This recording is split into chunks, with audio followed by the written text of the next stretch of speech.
est rédigé par Luc. L'auteur des épîtres aux actes des apôtres s'appelle Luc.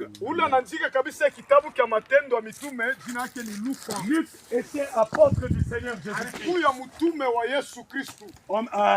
Au même titre que tous les autres apôtres. Il est l'auteur de 2 livres dans la Bible. Il a rédigé l'évangile selon Luc. Amen. Et il a rédigé les actes des apôtres. Luc n'était pas un chômeur. Luc n'était pas que consacré à l'œuvre de Dieu. Dans la vie quotidienne, Luc était un médecin.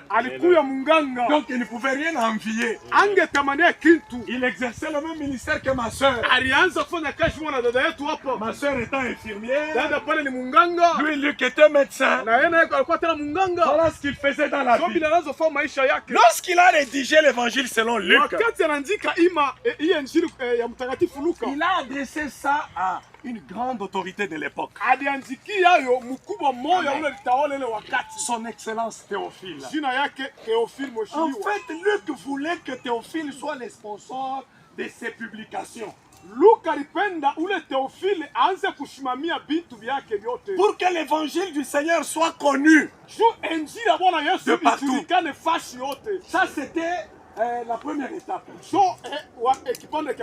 Et dans les actes des apôtres, Luc a ramassé tous les exploits et les miracles que le Seigneur Jésus-Christ a accomplis.